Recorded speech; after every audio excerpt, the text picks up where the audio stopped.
Hello everyone. We are back with another video. आज हम लोग करने वाले हैं agents and type of socialization. इसके पहले हमने सोशलाइजेशन क्या होता है और उसके क्या कैरेक्टरिस्टिक्स हैं वो हम कर चुके थे। तो आज हम करेंगे कि सोशलाइजेशन के एजेंट्स कौन है, मतलब किन चीज़ों की वजह से सोशलाइजेशन होता है और उनके टाइप्स क्या हैं। ठीक है, तो अगर आप इन केस भूल ना गए हो तो मैं आपको बता दूं, सोशलाइजेशन क्या होता है। सोशलाइजेशन वो प्रोसेस है जो बर्थ से लेके डेथ तक, अडल्टहुड तक चलती रहती है। डिफरेंट फेज होते हैं इस टाइम पे। These phases are usually spread across different age group and have been categorize as different type of socialization. Different age group में डिफरेंट टाइप का सोशलाइजेशन होता है, तो उसको हमने अलग अलग टाइप्स में डिवाइड कर दिया है। ठीक है, तो सबसे पहले हम देखते हैं प्राइमरी सोशलाइजेशन। तो प्राइमरी सोशलाइजेशन क्या होता है? सबसे इम्पॉर्टेंट प्रोसेस है सोशलाइजेशन की। सोशलाइजेशन मतलब होता क्या है बेसिकली? तो सोशलाइजेशन मतलब जिस तरह के लोगों के साथ हम रह रहे हैं, जैसी लैंग्वेज हम सुन रहे हैं, जैसे एनवायरनमेंट में रह रहे हैं, वही सारी क्वालिटीज हम में ऑटोमेटिकली इनबिल्ट हो जाना। ठीक है, जैसे आप कोई एक पर्टिकुलर स्टेट से हैं तो आपको भले ही वो लैंग्वेज नहीं आती, बट आप अगर वहाँ पे रहोगे तो रहते रहते आपको ऑटोमेटिकली वो लैंग्वेज इनबिल्ट हो जाएगी, राइट? या कोई नेचर या किसी के बात करने का तरीका हम ऑटोमेटिकली अपने अंदर ले आते हैं ना। तो ये क्यों हो रहा है? सोशलाइजेशन की वजह से हो रहा है। तो सोशलाइजेशन अलग अलग टाइप्स के हैं। तो पहला है प्राइमरी सोशलाइजेशन। ये सबसे इम्पॉर्टेंट है। इन्फेंसी और चाइल्डहुड के टाइम पे यूजुअली ये होता है। तो primary socialization refers to the internalization of the fundamental culture and idea of society। इसमें हम क्या करते हैं, सोसाइटी का जो भी आइडिया है या जो भी फंडामेंटल कल्चर है उसको हम इंटरनलाइजेशन कर लेते हैं। ठीक है, इंटरनलाइजेशन मीन्स अपने अंदर इनबिल्ट कर लेते हैं। ठीक है, तो it shapes the norm, value and belief of child at the time when it has little understanding of the world and has its different phenomena, and the basic socialization agent molding the child is the family। अब ये क्या बोल रहा है? ये वो time है जब बच्चा इन्फेंट है, यानी अभी अभी न्यू बॉर्न है, और लगभग 2 साल तक हम इसको मान सकते हैं ना। तो ये वो एज है जहाँ पे बच्चे को अपना कोई नॉलेज नहीं होता है। ठीक है, उसके अपने कोई बिलीव नहीं है।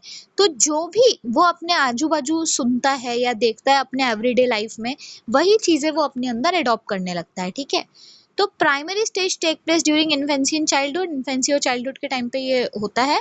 When basic knowledge and language और बिहेवियर आर टॉट। इस एज में बेसिक नॉलेज, लैंग्वेज और बिहेवियर सिखाया जाता है ना। अब उसके बाद सेकेंडरी सोशलाइजेशन क्या है? Secondary socialization is a crucial stage in a child's development, expanding the socialization process beyond the family to include school, peer group, library and other institutional setting। देखिए, जो प्राइमरी सोशलाइजेशन था इसमें main जो focus था वो किसकी वजह से था? फैमिली के वजह से, है ना। मतलब अगर फैमिली ना हो तो यहाँ कोई सोशलाइजेशन ना हो। ठीक है, मतलब जैसा फैमिली के आजू बाजू वाले लोग बात कर रहे हैं, जैसे किसी ने बोला पापा बोलो पापा, तो वो पापा बोलना सीख गया बच्चा, है ना। तो ये इसका पूरा इम्पैक्ट फैमिली की वजह से आ रहा है। बट सेकेंडरी सोशलाइजेशन में फैमिली के आगे जब बच्चा थोड़ा और बड़ा होता है, जब वो स्कूल जाने लगता है, तो सेकेंडरी सोशलाइजेशन वो कर सकता है। मतलब अपनी फैमिली से तो फिर भी चीज़ें सीखेगा, बट उसके अलावा स्कूल से, अपने पीयर ग्रुप से, लाइब्रेरी से और दूसरे इंस्टीट्यूशनल सेटिंग से भी वो चीज़ें अडॉप्ट कर सकता है ना। तो ये हो गया secondary socialization. The focus on the acquisition of knowledge and concise learning during secondary socialization allow children to reflect on the societal norm and value critically। This critical reflection is crucial for development, independent thinking and the ability to question and evaluate cultural pattern. और इस time तक बच्चा इतना सक्षम हो जाता है कि वो क्वेश्चन करने लग जाए कि ऐसा क्यों है ना। अगर कोई कल्चरल पैटर्न चलते आ रहा है तो वो क्वेश्चन करेगा कि भाई ऐसा क्यों करते हैं। समझ में आ रही है आपको बात? अब आते हैं जेंडर सोशलाइजेशन। तो जेंडर सोशलाइजेशन बहुत ही कॉम्प्लेक्स और मल्टी फैसिनेटेड प्रोसेस है। ठीक है, जो इंडिविजुअल के बिहेवियर को, एटीट्यूड को, आइडेंटिटी को यंग एज से ही अलग शेप देना शुरू कर देता है। कैसे, इसको ध्यान से समझिएगा, बहुत ज्यादा इंपॉर्टेंट है। ठीक है, जेंडर सोशलाइजेशन। आप देखते हैं कि यूजुअली जो गर्ल्स होती हैं, ठीक है, तो गर्ल्स को यूजुअली क्या पसंद होते हैं टॉयज, अगर हम देखें तो गर्ल्स को पसंद होते हैं डॉल, है ना, और इस टाइप की चीजें। समझ रहे हैं आप?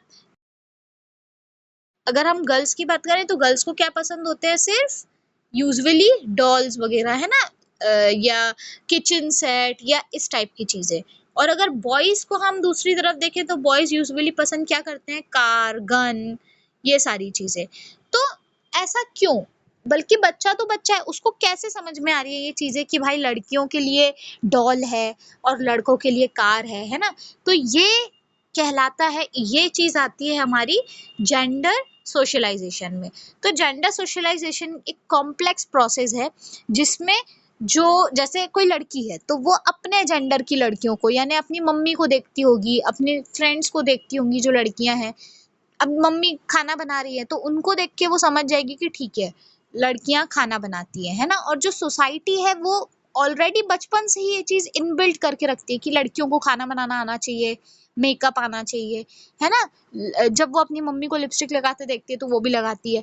तो ये चीजें जेंडर सोशलाइजेशन में आ जाती है। वहीं दूसरी ओर बॉयज, वो कार चलाते देखते हैं पापा को, ऑफिस जाते देखते हैं, तो उनके दिमाग में ये चीज आ जाती है कि भाई लड़कियां ये करती है, लड़के ये करते हैं।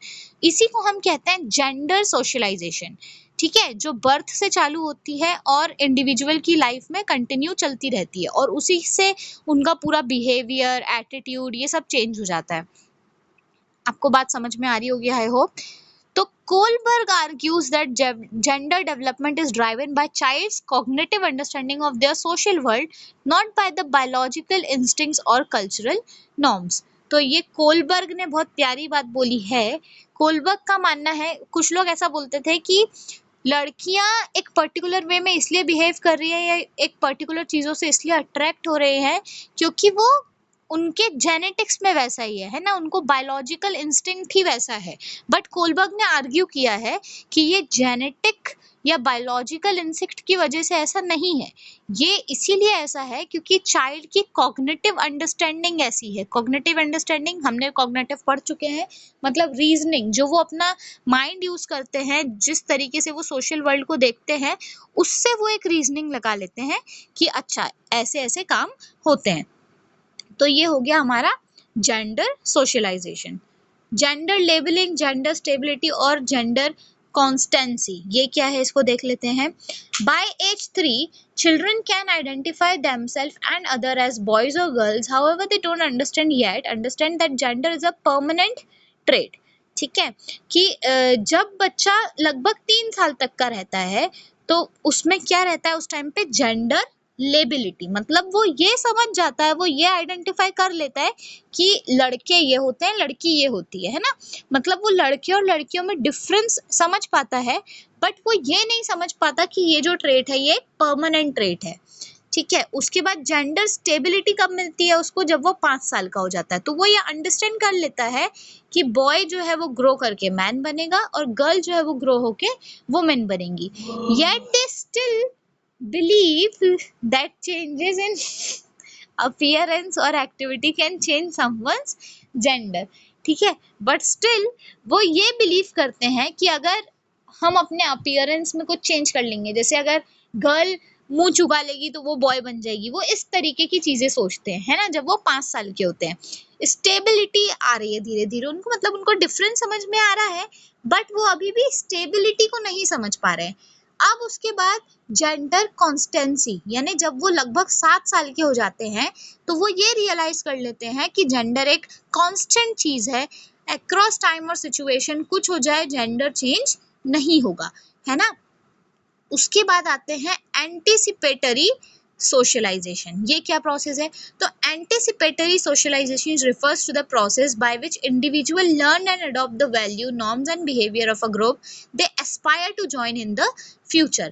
यानी कि मान लीजिए कि कोई लड़का है या लड़की है, वो किसी पर्टिकुलर ग्रुप का फैन है, ठीक है, तो वो ट्राई करेगा कि वो उन्हीं के ग्रुप के जैसा बिहेव करे, उन्हीं की जो बताई बातें हैं उनको समझे ध्यान से, है ना, और वो ये इच्छा रखेगा कि आगे जाके फ्यूचर में वो उन्हीं के ग्रुप को ज्वाइन करे, है ना। तो through anticipatory socialization people are socialized into group to which they wish to have or join, so that entry into the group doesn't seems to be very difficult। ऐसे समझ लीजिए कि कोई बच्चा है, उसकी क्लास में कोई 4-5 लोगों का ग्रुप है, उसको भी उस ग्रुप में शामिल होना है, वो चाहता है कि वो उन लोगों के साथ दोस्ती करे, तो वो उन्हीं के जैसा बिहेव करेगा, है ना, वो उन्हीं के जैसी बातें बोलेगा ताकि वो उनको उसको अपने ही जैसा समझे और अपने ग्रुप में ले ले। ठीक है, तो ये सजेस्ट करता है that parents are the primary source of anticipatory socialization when it comes to socializing their children for future career or social role। इसके लिए पेरेंट्स अच्छा एग्जाम्पल है। जैसे पेरेंट्स को अपने बच्चे को डॉक्टर बनाना है तो वो उसको डॉक्टर की बातें करेंगे कि भाई तू डॉक्टर बनना, इतना कमाते हैं वो उतना कमाते हैं, है ना। तो ये इसका एग्जाम्पल हो गया एंटिसिपेटरी सोशलाइजेशन का। इसमें एक और एग्जाम्पल लिखा है, child is made to leave home to stay in a boarding school anticipating better socialization. कि कोई बच्चे को अपना घर छोड़ के बोर्डिंग स्कूल भेजा जा रहा है ताकि वो उन बच्चों के जैसा बन जाए, डिसिप्लिन्ड हो जाए, है ना। तो ये भी एक तरीके का एंटिसिपेटिंग सोशलाइजेशन हुआ। उसके बाद आते हैं रीसोशलाइजेशन। Resocialization is the process by which individuals learn new norm, value, behavior, and social role that are different from those they previously held. This often occurs in a new situational environment or roles where existing social practices need to be adapted or changed. ये तो बहुत normal सा है। जैसे मान लीजिए आप कोई पर्टिकुलर सिटी से बिलोंग करते हैं, आप मान लीजिए एमपी से हैं, एमपी स्टेट से, है ना। अब आप चले गए महाराष्ट्र, तो जब आप महाराष्ट्र जाओगे तो जब वहाँ की आप लैंग्वेज में रहोगे साल 2 साल या वहाँ का खाना खाओगे तो आप ऑटोमेटिकली वहाँ की लैंग्वेज और वहाँ के फूड को अडॉप्ट कर लोगे अपने अंदर, है ना। एक न्यू टाइप की नॉर्म्स है, न्यू बिहेवियर है, न्यू लैंग्वेज है, ये सारी चीजें आप अपने अंदर ऑटोमेटिकली अडॉप्ट कर लोगे वहाँ रहते रहते। तो ये क्या हो गया, रीसोशलाइजेशन। मतलब कोई न्यू एनवायरनमेंट में जाने की वजह से न्यू न्यू चीजें, न्यू न्यू लर्निंग्स आप में डेवलप हो जाना। ठीक है, तो ये क्या कहलाएगा, रीसोशलाइजेशन। ये भी थ्रू आउट द लाइफ हो सकता है, इंडिविजुअल के एक्सपीरियंस पे डिपेंड करता है। उसके बाद अडल्ट सोशलाइजेशन क्या है, adult socialization refers to the process by which adults learn new roles, norms and value throughout their life. Unlike childhood socialization which is primarily involve learning basic behavior and cultural norm, adult socialization involve adapting a new circumstances and responsibility as one processes through the different stages of life.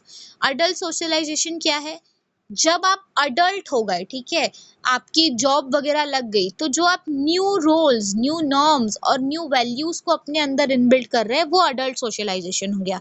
ये childhood वाले से अलग क्यों है, क्योंकि childhood socialisation में बच्चा सीख रहा है चीजें, ठीक है, कि अच्छा ऐसे बोलते हैं, ये ऐसे करते हैं, है ना, खाना ऐसे खाते हैं, ऐसे बनाते हैं, ये सारी चीजें। बट जब वही बच्चा अडल्ट हो गया तो उसको बेसिक अंडरस्टैंडिंग है, वो कोई चीज सीख नहीं रहा है। बट मान लीजिए उसकी जॉब छूट गई, उसकी कहीं नई जगह जॉब लग गई, तो अब वो न्यू एनवायरनमेंट को अपने अंदर अडॉप्ट करेगा, न्यू रोल्स को अपने अंदर अडॉप्ट करेगा एज एन अडल्ट, है ना, विथ सो मैनी रिस्पॉन्सिबिलिटीज। तो वो हमारा होगा अडल्ट सोशलाइजेशन। ठीक है, तो अभी तक हमने सोशलाइजेशन के टाइप देखे। आज कौन कौन से टाइप्स थे, पहला हमने देखा प्राइमरी सोशलाइजेशन, जो इन्फेंट से चाइल्डहुड के बीच में होता है, जिसमें बहुत ही क्रिटिकल पीरियड है, जिसमें बच्चा जैसे आप उसको जिस गाली भी सिखाओगे तो वो सीख जाएगा, है ना, उस टाइप की चीजें, कि उसको सही गलत के बीच का डिफरेंस नहीं मालूम होता है, जो आप उसको सिखा दोगे वो वैसा सीखते चला जाएगा। उसके बाद आता है सेकेंडरी सोशलाइजेशन, जो जब बच्चा स्कूल जाना स्टार्ट कर जाए, जब अपने पीयर्स के साथ इंटरेक्ट करने लग जाए, तब उसमें जो चेंजेस आएंगे वो हो गया सेकेंडरी सोशलाइजेशन। उसके बाद जेंडर सोशलाइजेशन, मतलब जैसे लड़कियां हैं तो वो लड़कियों वाली चीजों पे अट्रैक्ट होंगी क्योंकि उसने बाकी लड़कियों को भी वही चीज करते देखी है ना। फिर उसके बाद एंटिसिपेटरी सोशलाइजेशन, मतलब एक फ्यूचर में किसी ग्रुप को ज्वाइन करने के लिए उसी ग्रुप की तरह बिहेव करना, ये हो गया एंटिसिपेटरी सोशलाइजेशन। फिर रीसोशलाइजेशन मतलब न्यू न्यू चीजें अडॉप्ट करना डिफरेंट एनवायरनमेंट की वजह से। और फिर हमने देखा अडल्ट सोशलाइजेशन मतलब न्यू रोल्स और रिस्पॉन्सिबिलिटी को अडल्टहुड में फेस करना। ठीक है, उसके बाद आगे चलते हैं। अब ये सब तो जो हमने देखे ये टाइप्स थे सोशलाइजेशन के। अब हम देख रहे हैं एजेंट्स ऑफ सोशलाइजेशन मतलब ऐसे कौन से लोग हैं, किन चीजों की वजह से सोशलाइजेशन पास ऑन हो रहा है जनरेशन टू जनरेशन। तो एजेंट्स जो है वो अलग अलग इंडिविजुअल्स हो सकते हैं या कोई ग्रुप हो सकता है, ठीक है, जिसने भी अपना रोल प्ले किया है किसी पर्टिकुलर इंसान की अंडरस्टैंडिंग को शेप करने में, ठीक है, या उनके बिहेवियर को या वैल्यू को शेप करने में। ठीक है, तो पहला एजेंट है फैमिली। सबसे प्राइमरी एजेंट जो होता है सोशलाइजेशन का, जो जब बच्चा न्यू बॉर्न है तो वो जो भी चीजें सीखता है वो अपनी फैमिली की वजह से सीखता है। तो parents along with the family are the most important agents to be socialization.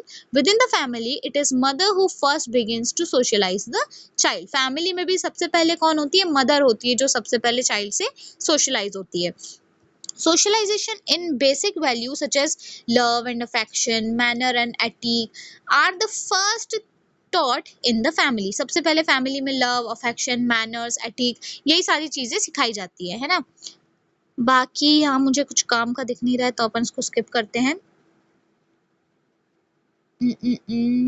ठीक है, उसके बाद सेकेंडरी एजेंट कौन है सोशलाइजेशन का? Peer group. पीयर ग्रुप मैं आपको पहले भी 2-3 बार बता चुकी हूँ। Peer group means same age group.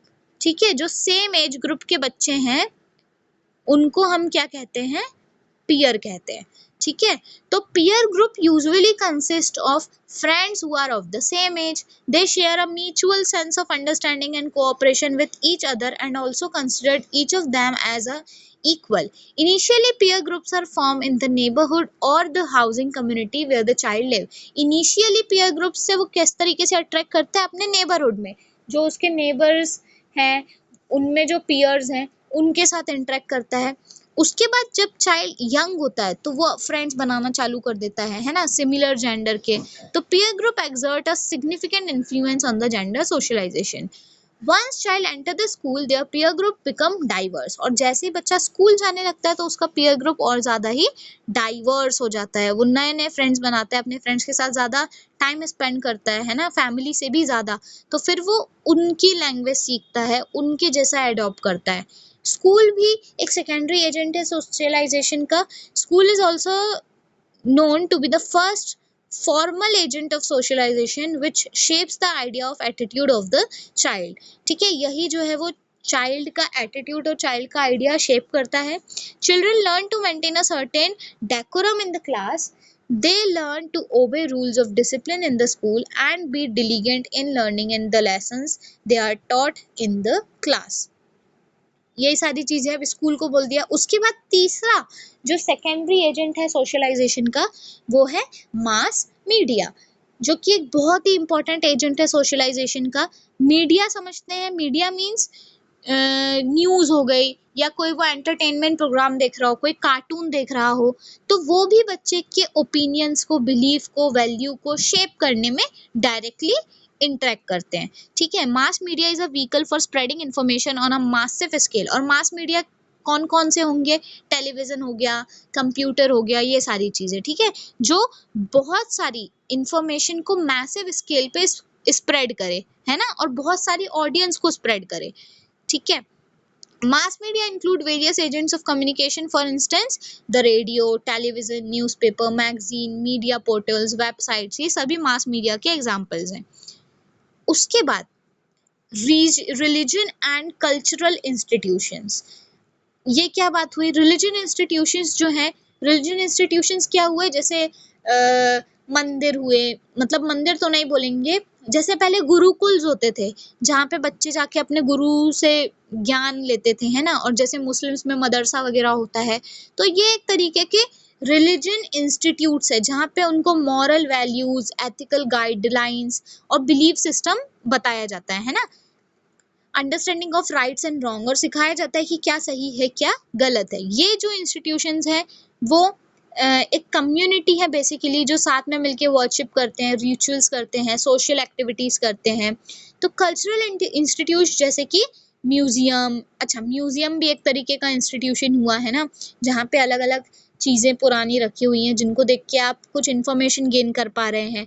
Art gallery, theatre provide education about societies cultural heritage, ये क्या देंगे इन्फॉर्मेशन, सोसाइटी के कल्चरल हेरिटेज के बारे में इन्फॉर्मेशन देंगे। These institutions help reinforce societal norms and value by promoting cultural tradition, social ethic, and historical narratives, thereby shaping individuals' social behavior and attitude. In essence, religion and culture institution act as a key agent of secondary socialization by imparting essential value norms and tradition, thereby shaping individuals' role and identity within the society. वही बातें बोल रहा है कि अगर essence में देखें तो रिलीजन और कल्चरल इंस्टीट्यूट्स जो हैं वो भी एक काफ़ी इम्पोर्टेंट एजेंट की तरह काम करते हैं सेकेंडरी सोशलाइजेशन कराने में, मतलब इम्पॉर्टेंट जो भी वैल्यूज़ है, नॉर्म्स है, ट्रेडिशन है, उसको शेप कराने में। ठीक है, तो अभी हमने क्या देखे, एजेंट्स देखे। कौन कौन से एजेंट्स देखे हमने सोशलाइजेशन के? Family, peer group, school, mass media, religious institutes और कल्चरल इंस्टीट्यूशन, ये सभी क्या है, एजेंट्स हैं सोशलाइजेशन के लिए। सो आज के लिए इतना ही, कल मिलते हैं एक नई वीडियो के साथ, तब तक के लिए बाय बाय।